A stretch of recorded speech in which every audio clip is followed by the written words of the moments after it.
Allison, for that introduction. Thank you, everyone, for attending. I'm Terry Horton. I'm here today with Tammy Kenny, who is probably muted, but she's going to be jumping in shortly. And Allison, are you going to pass me the ball here? I'm in the process. Okay, great. And I'll open my slide for you.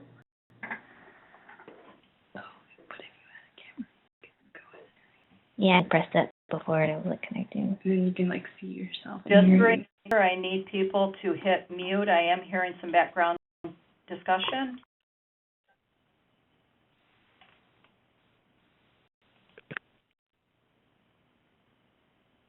Screen? Yes. Okay, perfect, great. Well, again, welcome. And I'll start by going over our objectives for today. Objective is to talk about, what it means to have a learner-centered classroom, what that looks like, what the principles are of learner-centered instruction. And the second objective today is to have us review the Baker College Lessons Plan template and the Rigor and Relevance chart.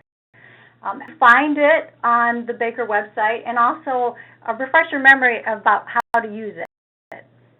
Finally, the meat of today's session is really talking about the strategies that Tammy and I use in our classroom, strategies and activities that we found are very effective. And the goal is that when you leave today, you'll leave with an idea or two of some things you can do in your own classroom, some things that you try right away, winter quarter. So let's think a minute about what it looks like to be in a learner-centered classroom, how that's different than maybe the way we were taught in school. And the main focus is on learning, right? And that sounds simplistic. When you get into a classroom, a learner-centered classroom, the students should be learning, and we should focus on what they're learning, how they're learning, know whether they're learning. They should be engaged in critical thinking, and different than just a teacher standing up talking and students just give information. They're saying they're doing activities. It's not always perfect. It's not always neat. It's messy sometimes because critical thinking is messy and it's hard. And students often complain in a learner-centered classroom that this is hard. These activities are challenging me. Learner-centered classroom instructors design activities. They design an experience for students to practice their content. So students are always engaged. And the last principle of learner-centered instruction is that we assess student learning throughout the whole class. How do we know whether they're learning SLOs or not? Assessment is a big part of the model.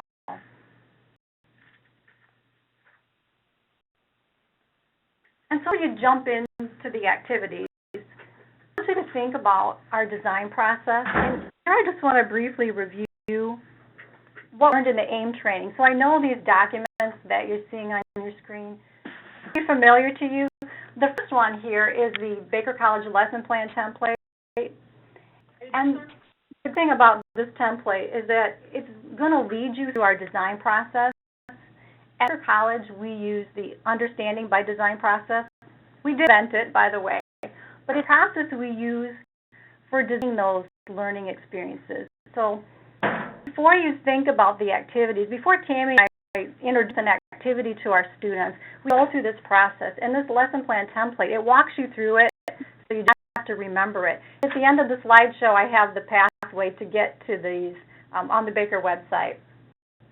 But the thing you want to do before about an activity is to ask yourself, what do I want my students to be able to do? What do they learn? And that's the SLO. What is the SLO you intend to teach? You have to start with that. Don't just start with the activity. And the next question you want to ask yourself is, whether they learned it? How do I assess their learning? And this is where the rigor and relevance chart comes in. I'm not sure if you can see my cursor or not, but I threw this in the AIM training, but I just want to refresh your memory about how to use it. Also, you see Bloom's taxonomy, and then the application model is along the horizontal axis.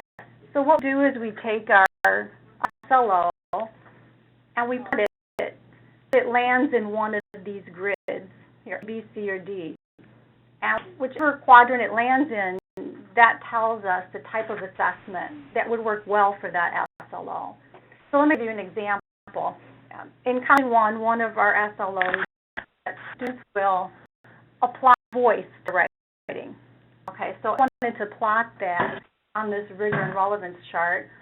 Bloom's taxonomy, well, I know it's apply, so it falls along the application line, three area. And I would say, in terms of application, apply to real-world predictable situations and maybe even unpredictable situations, depending on what the assignment is. So I'll plot that in the D quadrant. And when you pull up this document on the website, it'll give you activities for assessment practices that work well for SLOs that fall into that particular quadrant. So my students learn to write with voice. An appropriate assessment might be a writing assignment. So I know that that's the right assessment. That too. Okay. And step 3, which is where we're at today, is now how do we design an activity around is going to teach them that SLO? What do that helps them learn? What learning experience can create for them? So I want you to think about that. Into the activity first. Really think about what it is you're trying to teach the students, the SLO. Getting into learner-centered activities. There are 4 times which it's really a good point to introduce learner-centered activities. The one is arrival and warm-ups. Think about what your students have done that day. The first day, they may be coming from chemistry or algebra. We need to help them focus, and we need to prepare the brain to learn. I want to start immediately, jump in with the content. They're not ready for that. So activities that help prepare them to learn. Activities that help students practice content. Activities that help them delve into the material and grapple with it. That we can use for formative assessment. Formative assessment is assessment that we do throughout the class period. It can be a formative assessment. It can be as simple as raising your hand. Raise your hand if you got this. But we need to do that throughout the course. Formative assessment then would be maybe a final exam at the end of the quarter where I learned what the students know, but we don't have the opportunity to teach them. And then the activities that we can use to debrief and reflect, to let students know what we did was important, to help remember why they did it, and consider the ways that they might apply it in life or on the job.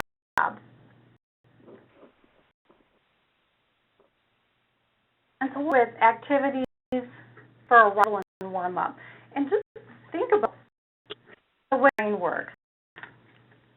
The brain takes in information. It has to process it. It has to find a way to place it. It needs a framework. It's thinking like a puzzle piece. How does this fit in? Questions like, have I seen this information before? Does the information fit in with what I know? Does it challenge the assumptions that I have? You want the brain ready to learn and how to set up a roadmap for learning. So activity. This activity I'll share for arrival and warm-up, and it's called a hook. Probably usually think of hooks in writing. We tell students, before you let the reader know what you're going to be writing about, and get them thinking. A hook's something that surprises a student, but it's designed to help them activate prior knowledge. And if you teach in K-12, we call this an anticipatory set. Help anticipate. So before we tell them what the lesson's going to be that day, we hook. We're just going to engage them. We're going to get them thinking about it, thinking about ways that their experiences connect to that SLO. It's their attention, and it does help them establish a framework for understanding whatever content you're going to deliver to them. So let me give you an example from my classes. Students come in, and on this particular day, I want to teach students about nonverbal communication. I'm not just going to say, hey, today we're going to learn about nonverbal communication. I want to prepare them for the lesson that's going to come. So I ask them to stand up, and they rumble. don't want to stand up, and they wonder what I'm going to make them do. I tell them, I want you to make the OK sign with your right hand, so you see on your slide there. I want you to take that circle and to place it on put it on my cheek. And invariably, the whole class puts it on your cheek. I say, oh, I want you to put it on your chin. And they see, well, I'm saying one thing, but I'm doing something else. And they decide to keep it on the cheek. After a few tries, but eventually they get it. And they'll put it on their chin and they sit down. I say, okay, I need to do something, but most of you didn't do what I asked. You did what you saw me do. So let's think of that. I'm ready to go into that content, which is nonverbal communication, and draw a circle on the board, and I ask them, what percentage of communication do you think is verbal? Oh, 90%, 80%. Well, the answer is 7%, which is nice about, except that the activity that we just did showed them how important nonverbal communication is. So this tends, before we get to the content and I deliver that lesson, they think about what they already know about nonverbal communication and find that it's important, and it challenges the way that they're thinking. They're better prepared to take in that information. And if anyone else uses hooks, and if you do you have something that you could share with us, something you do in your class that works really well? And if you can, I know that you have your chat up, if you can just type into the chat screen ideas if someone would like to share, and then we can maybe read a few of them.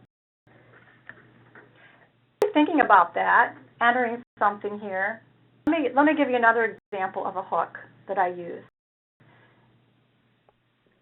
Composition, I like to teach them about common language errors, the most common language errors that we use. And so before I tell them what the lesson's going to be, I say, take up pencil and paper, we're going to have a pop quiz. And like that, they're not excited about that. And then I tell them we're going to have a spelling test.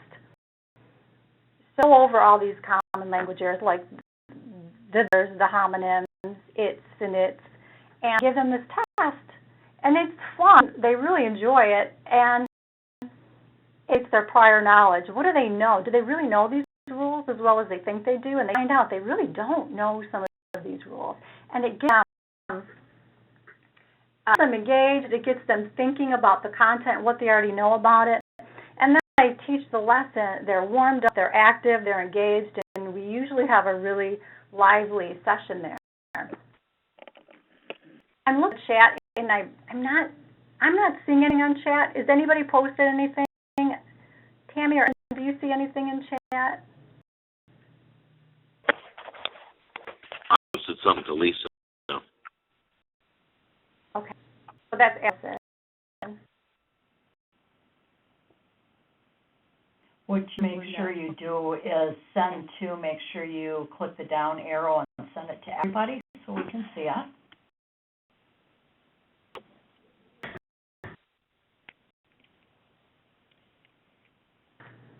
See that I have a role play situation that will apply to an SLO.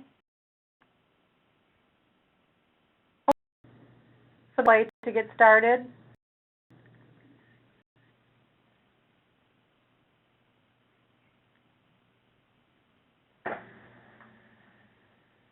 Is there anything else there, Allison? And I'm not really sure, so somebody may have to explain this. Acme glue, action, color, movement, and excitement. It makes it stick to the student's brain. Each online courses, and at the start of each week, I list an exercise or article that is related to the topic of the week that gives them something to think about right from the start.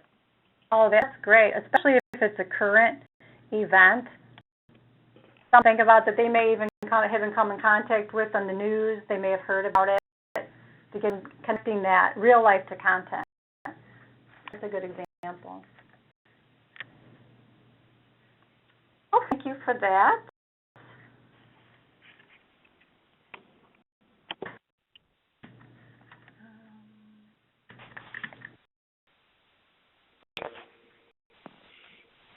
Just trouble advancing my slide. Oh, try that again. Sorry about that.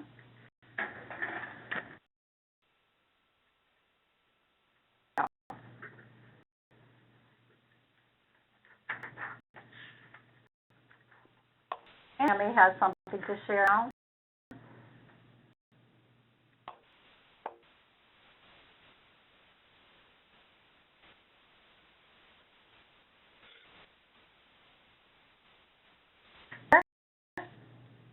Yeah, I can't see what slide you're on. Oh, Allison, you can't see it? Can't. No. Go WebEx Meeting Center, third one in share, and then click on my desktop. While doing that, I believe she's probably going to be advancing the presentation to the Reflect and Remember slide, so that's where we'll pick up. Reflect and Remember are activities that you can do in addition to hooks to orient the class to what your topic for that particular class period will be, to gain their interest, and to also ask them to reflect on what they've done in previous classes and how to connect that to what they'll be learning in today's class period.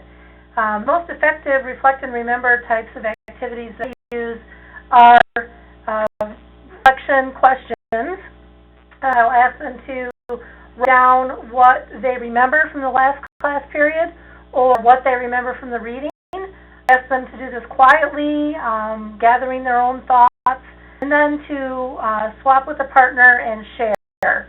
This allows every student to have the opportunity to reflect on their own remembrances and then to partner up after the fact to see what their classmates recall. You can also ask them to report out to the whole class. I found that from time to time, if we do this purely as a verbal activity, maybe 4 or 5 students in the room that dominate the conversation. They are the ones that are very, very diligent about engaging in the reading prior to class, and they come prepared. If they are allowed to always be the ones answering, then the other students won't necessarily engage deeply. They will allow their classmates to do the work for them. That's why I'm on to the written approach. You could also do a silent Socratic dialogue for this.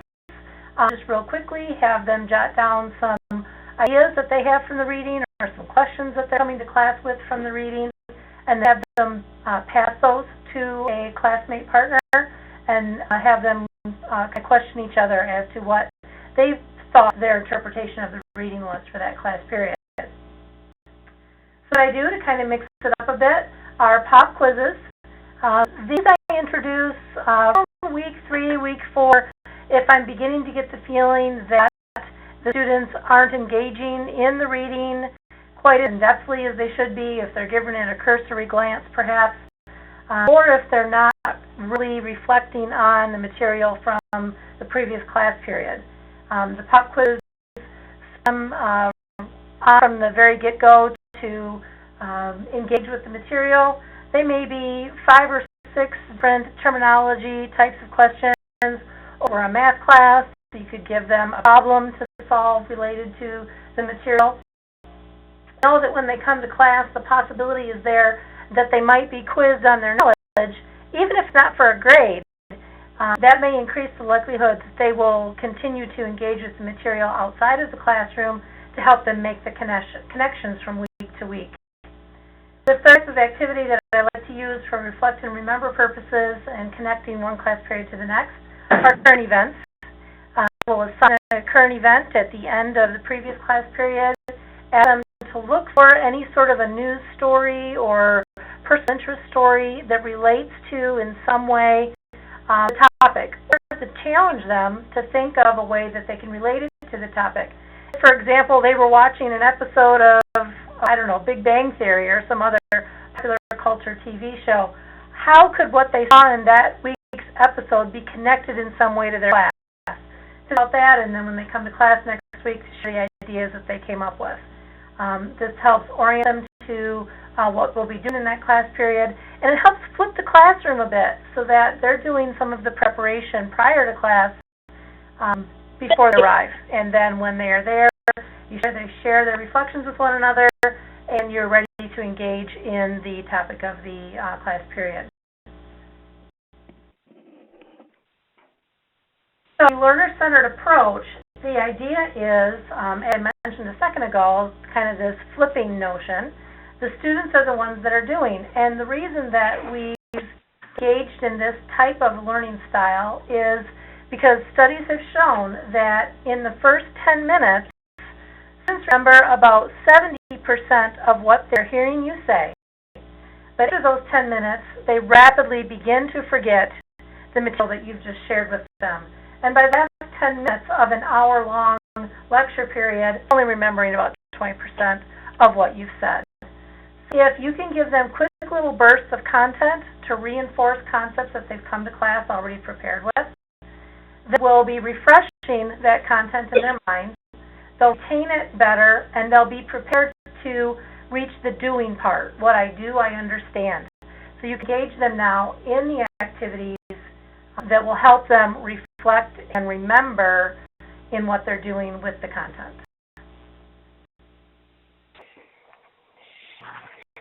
Research in the classroom is a great way to begin and to help them wrap their heads around this doing concept. On-the-spot research is something that every student can do from a laptop or from a tablet or even from their smartphones. And all know that our students love to have their phones out in class. So this is ways that would give them permission to have their phone out in class. And with a research-oriented type of activity, you could give them a jump start and say, you look it up. We've just talked about the subject. Now you look something up for me and tell me what you find. For example, you could ask them to Google a current event related to the topic you were just discussing. Use them to look up specific websites or specific blogs related to the website or related to the material you were just discussing. Classes have research guides. You can go to the Baker College Online Library and pull up the research guide for the class and to look for a particular article, or you could have them research a particular author to get some different perspectives on the material that you've been discussing with them. In this oriented class, we do this a lot in having students look up data such as company websites, company annual reports, consumer products types of information, newspapers, Wall Street Journal, Washington Post, business news, lots of things to get them engaged in finding the material that they're learning out in the real world to make it seem more credible. And this then is a great jump-off point in having that discussion about what is a credible versus non-credible source. I had a student in one of my management classes recently that came in all upset because she heard that Apple was no longer going to be in the business of iPhones. She was upset because she had just bought an iPhone 6 and she didn't want her investment to go down the drain. How could Apple do this? How could they pull out and not be engaged in iPhones? So I had the class pull out their phones, look up an article related to this, and come to find out it was just a blog and it was someone's opinion about the complaint that they had with their particular new iPhone. They're going on and on about how terrible it was. So great learning activity for a student to point out the difference between credible sources and the fact that much of what you're finding can't necessarily be relied upon, and you have to double check and follow up and make sure that you're using reliable and verifiable sources. So this is great. It engages the students in the classroom and helps them jump from a lecture to doing. So of ideas, my other attendees of this session, what have you used in your classroom?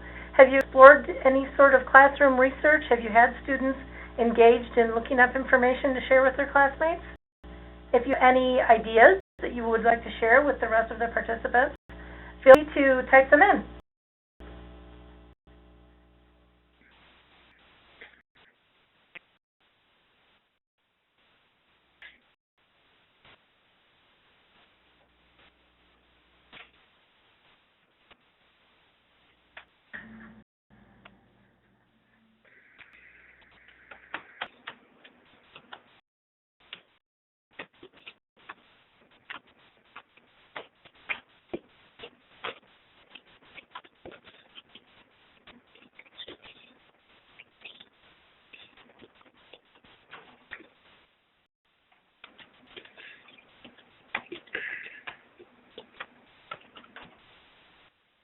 haven't necessarily seen any questions.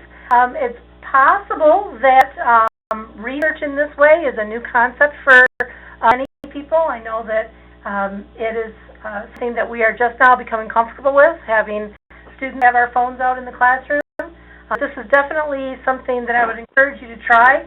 It gets away from Facebook, it gets them away from texting with their friends, and it does create a lot of interesting conversations. Moving on to gaming.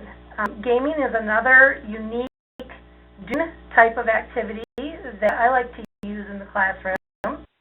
Gaming engages the students in an active way, and there are lots of online types of simulations that you could have students use. So you could even have them look some things up, and this helps kind of connect to what we were just talking about with classroom research. Or you can think all the way back to the types of games that you played as an adolescent, and you can use these as learning tools in the classroom. Some of the things that I've done, Kim mentioned the hook process that she uses when she begins a lesson on nonverbal communication. I have taught from a managerial perspective. I used the game Pictionary to stress the importance of nonverbal communication, and had them engage in a few rounds of Pictionary and then reflect on the lessons that they learned, because invariably people struggle to come up with the answers to the game as the game goes on. Eye-opening to them to be experiencing the process of nonverbal communication. The games that you can use Jeopardy. I know a lot of instructors like to use Jeopardy for exam review time, but you can use it for any sort of a check for understanding. Anytime you can engage the students in a little bit of friendly competition to test their understanding of material, they generally jump right in and are eager to participate. You can use games like Monopoly. You can use this to teach in accounting class. You can use this to teach assets and liabilities, debits and credits. But I have a law instructor that uses this to teach legal concepts. She takes the Monopoly board and she actually changes the categories and creates her own cards, and as the students play the game, they experience different aspects of the topic that they are discussing at that particular class period. So you can maneuver games in any sort of way to fit the purposes of your classroom. I'd see maybe in a math class using Monopoly, you could have different problems that need to be solved as the students advance around the board. I've also done things such as building House of Cards. If they to learn how to make decisions and problem solving and different types of strategy, no matter what the topic, if they have to work together as a team and think through a process, something building a house of cards or playing the game of Jenga, those are activities that definitely make them pause and collaborate and consider their next move. One thing that I have found that is most important, however, to make the games connect to what they're doing in the classroom is follow each and every gaming activity with a lessons learned reflection. I always have the students pause after the game is all cleaned up and after everyone has settled back down into their places. Have them pause and reflect on why we just did that game, what they believe the lesson was from that game, and how they believe they could transfer what they learned from participating in that game to a real-world job situation. So in essence, how could they use the skill of nonverbal communication in their particular job? Or how could they use the skills of practicing math problems around the Monopoly board in their particular work environment or on their next homework assignment or whatever type of connection you are asking them to transfer the material to.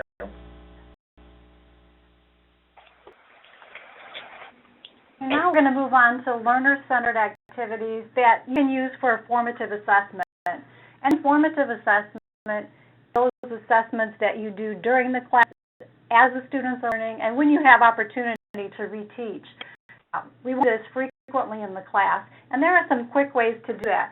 We want students' feedback on their learning. Once we ask them where they at, they need that personal one feedback from us.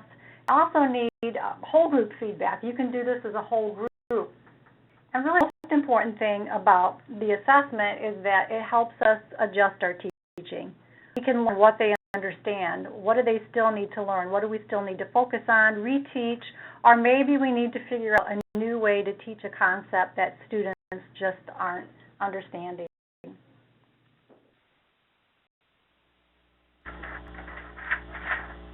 Okay, so before I address the reflective piece that we want to kind of wrap this up with, I do see that a question came in from David when we were talking about research, and I want to point it out because it's extremely relevant and it's a great idea for how to get them engaged on the spot. And he mentions that he never lets a student skip by a word they do not know. He has them use their phones or other resources that they have available to them from the electronic device perspective to look it up. And I think that's absolutely transferable, and you could even apply that strategy to what we're looking at with this slide here with exit tickets or KWL charts, which stands for know, want to know, and what you learned, and lessons learned types of reflections. These pointed assessments make sure that they don't skip by a word that they do not know. In the form of an exit ticket, you could have students, before you allow them to leave at the end of the class period, any question that they are still unclear about.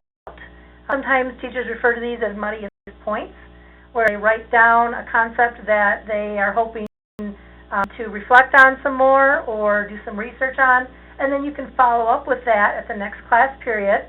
You can also, between class periods, do a little research yourself to make sure that you can address that student's question when you come back to class the next class period. You can also use exit tickets to help them reflect on what they have learned. Ask them to write what they learned today, what the purpose of the activity was, what the purpose of that assignment was, etc. The all chart works the same way, except this method pulls together the hook all the way through the reflection of the lessons learned. You begin by having them at the class period write on what they know about a particular subject. So what do they remember from the reading? What do they know about something they've experienced at their current job that relates to what we're discussing about today, etc. Then you can ask them to write a question to the class, to the instructor, or to themselves. I want to know by the end of today's class period. So what are they hoping to learn today?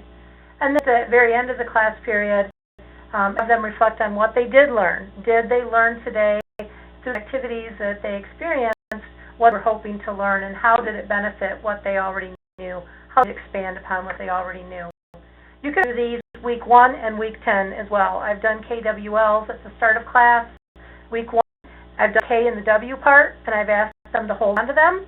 And then together, week 10, we do the L, and then we share what the learning was and how everyone progressed throughout the 10 weeks.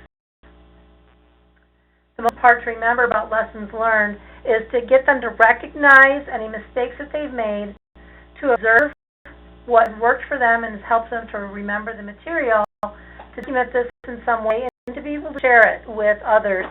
The more you share knowledge with others, the greater the likelihood you will be able to retain that and use it in the future. Okay, last formative assessment tool can be used with absolutely any discipline. Whatever subject matter you teach, this works great, and the students love it. Snow fight is exactly that, except you're using notebook paper, not snow, and you're making snowballs out of that notebook paper. And if the snowball activity works, is you can insert it as either an arrival activity, so you could use it as a hook. You could use it as a check for understanding at some midpoint during the class period. You could use it as review prior to a quiz or a test, or you could use it as a reflective lessons learned piece at the end of the class period. And you write, you ask the students a question, and you have them write their answer on a piece of notebook paper. Have them tear their notebook paper out of their notebook, crumple up, and on the count of 3, throw across the room. After hilarity, as everyone throws their snowballs, they pick up the individual pieces of paper, and they read the answers that other classmates have written. This is a stress-free way for them to take some of the pressure off and not fret about whether or not they got their answer right. As they're reading other classmates' answers, you can engage them in a conversation about which answers are correct, and you can fill in on any gaps of information or learning that is evident from the answers they're sharing. Then have them answer the next question that you give out, crumple it up, do it again, and repeat this process for as long as the papers last. After a couple of questions, the papers start to fall apart a little, and it's time to wrap up the activity. Another approach to the snowball fight is a bit more challenging, and this is, instead of you feeding them the questions, have them come up with the questions. Have them think of a question that they would like to ask a classmate or you as the instructor about what they are still needing to learn about the material. Have them their question, crumple it up, throw it out, everyone gathers up the snowballs, and discussion ensues about the questions that the students have written themselves. This is a great way to help fill in gaps in learning and to take the stress off those students that are perhaps afraid to raise their hand and ask a question out in class. Okay, and finally, we want to talk about activities that help debrief and reflect. Activities that allow students to recall and summarize information and think about how they can apply it. So student has some experience that you've created for them. They need to be able to talk about it at the end. It says, at the very least, this is important, this is significant enough that we need to debrief about it. What did we do? It was important. And what did you learn from this experience? Give them time to think about it instead of just ending class. How to apply this when they leave the classroom? And ask that question. Let them think about it, because ultimately that's what we want. We want them to apply the strategy that we taught. How can you use it in the real world? How can you use it on the job?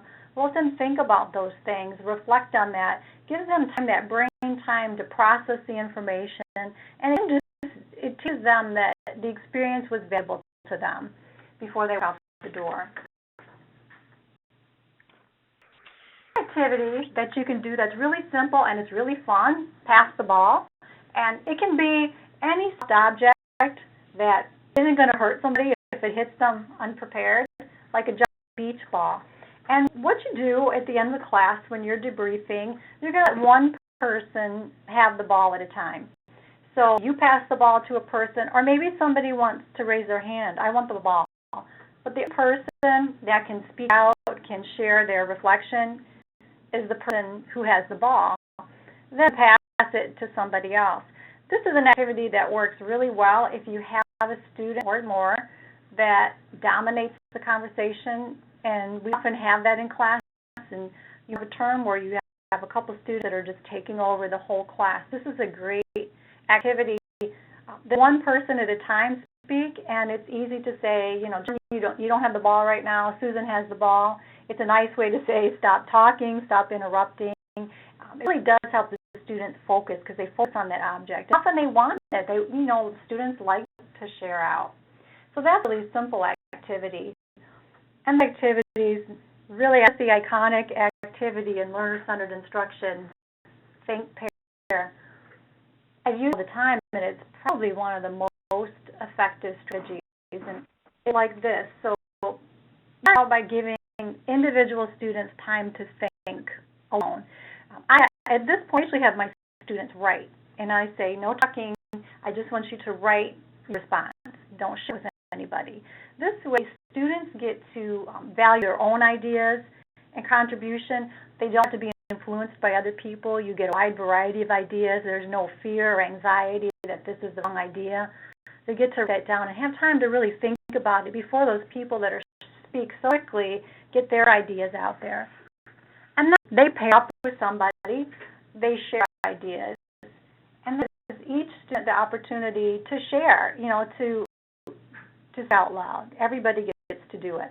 They can share with their partner, and then you can have a whole group share, maybe every student, but that probably won't work. Maybe some people just want to share, or you heard some really great ideas as you were walking around the class, as we do, and you might say, I want this group to share because that was a great idea. As an example, a something I did recently in my class, in my Comp 2 class. My students were given a scenario, and they had to develop a sales pitch. We were learning about persuasive writing. So each of the groups got up to deliver their sales pitch. And after I did a share to debrief, and I said, just write down a point at which you were most persuaded. Where were the moments where you went, wow, that really changed my mind. Oh, I like that idea. I want you to write down those moments. And then when I shared them with each other, they got to see that sometimes they had the same idea, but sometimes they were looking at different things. And when we shared out as a whole group, it really was an opportunity for them to reflect on what we had been learning about persuasive writing. And what I tell them that it's really deliberate. You have to practice these strategies that I'm going to teach you, apply, and they can see that there are times when people were more persuasive, and they were persuaded based on the rhetorical strategies that the groups were using. And it was a great way to reflect and again to remind them this is an important activity. Even though you may never make this particular sales pitch, these strategies that you learned you can apply to anything, to a proposal at work, get at home, whatever that is, that you would use these same type of strategies.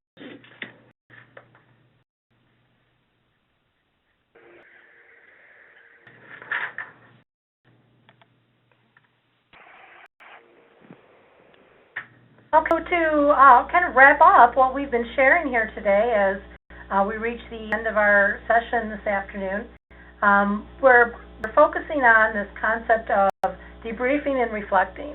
And from the learner-centered environment, the key things to have the students engage in is this concept of thinking about what they have learned and how they can transfer that knowledge to a future career. So we as instructors can use these tools to help them debrief and reflect, asking them things such as, what did we learn today? How did that activity engage us in the material that we've been discussing today? How can we apply it to our future classes or our future jobs?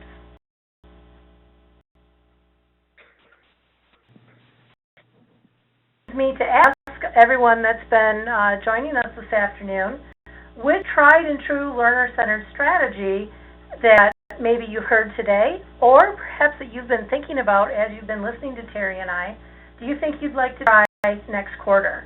If you'd just like to, if you want to unmute your phones, we can try to share together as a group some of your ideas.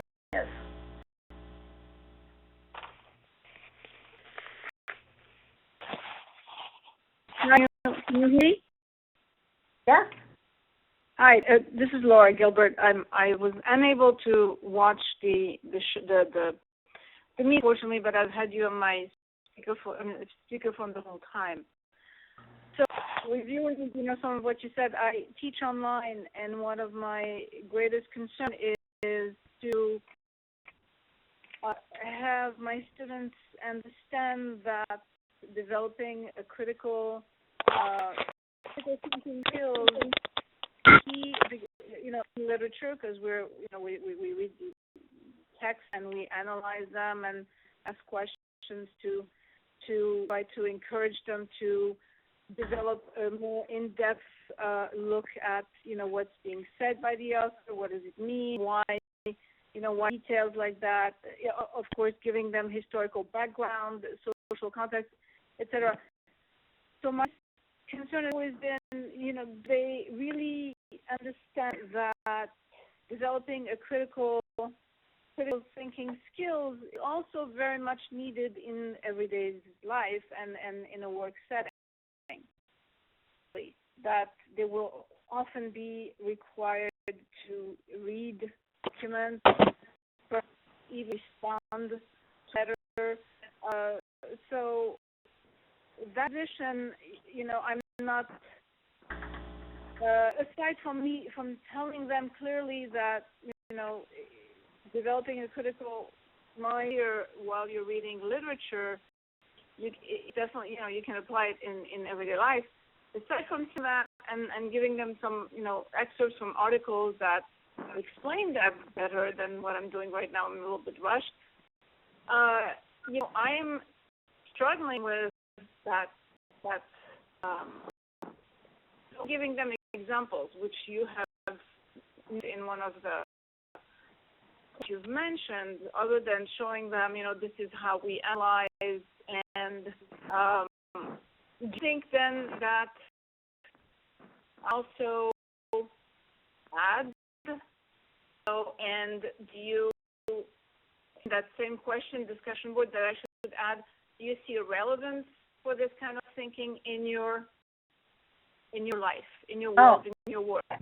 Yeah, absolutely, because we're critical thinkers. We've probably all been critical thinkers since we were kids. We were engaged in education. But a lot of our students spent a lot of time thinking about critical thinking, not just doing it, even though they are critical thinkers in a lot of ways. They're not really aware of how they think. They don't think about how they think the way that we do. And we have to point it out constantly point it out. And that's one of the reasons we have to debrief and reflect. Think about what you learned. You process it very consciously. What then we keep drawing to their head and letting them know when they have been critical thinkers. Yes. Okay. So I would do this obviously on the blackboard on our main discussion board for everyone to see. Do you think is best, or for just a single student, or? Oh, no, you could, unless you had, we're giving specific feedback to a student. Yes. Assessment, then you would do it privately. Yes. It would be helpful to see each other grapple with ideas and somehow they came to that conclusion, and let them kind of think about their thought process. I think seeing the way everyone else explains that would be helpful to them. No, I agree. This all sounds simple, and I think I've been having difficulty being that clear that I'm trying to show that this is, how to encourage them to think, deeper and think about issues at a different level and this and that. But it's not an easy task online to do it online when they're not in front of me in the classroom. So I appreciate your input, really, and everything you've offered is definitely for me too. That's something to consider. So thanks for that. Thank you.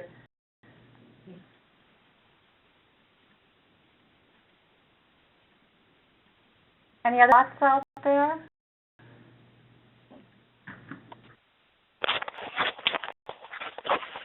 I like the idea, this is David Flom, I like the idea of asking them what they've learned, one of those aha moments they had, or the big moment of that day, or something that made you go, because the is a paradigm shift. I think that would be a question to ask. And for them to hear that from another classmate, because they're not really thinking about it. When they hear a classmate say, hey, this is what I learned, they'll be, well, maybe it's a valuable exercise if they weren't really buying into it at the moment and they hear their classmates got more out of it. It might encourage them to delve deeper next time. Yeah, great.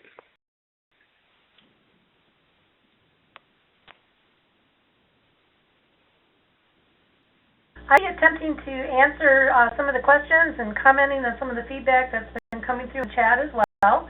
If anyone else has any additional questions they'd like to ask real quick, be happy to try to address those as Terry engages in conversation with those that are reporting out verbally. We are getting near to the end of our session today, so if you have last thoughts you'd like to share, now's the time to do so.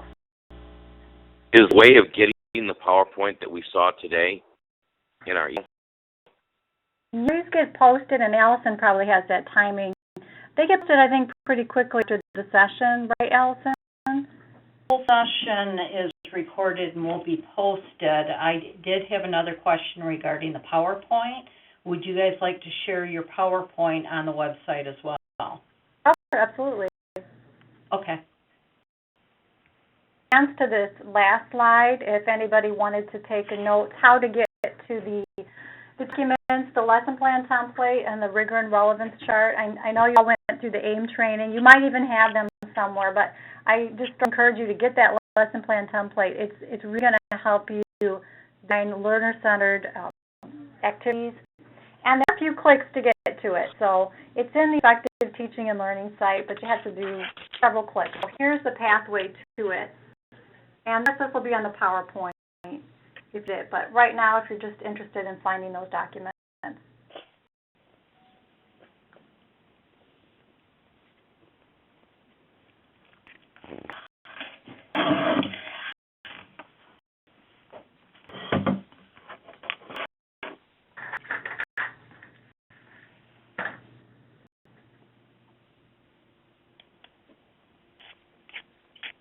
Well, Tim, was there anything else I don't have the chat open in front of me. No, it looks like everyone has shared via the chat. I haven't seen anything come in the last couple of minutes. Okay. So if there's any questions, I know that Tara and I are always open to questions from faculty. So if after reviewing this session you think of something, I know that I would welcome any emails. And again, thank you for attending our session. Email us anytime. Have a good day. Thanks, Patty. Thank you. Great job.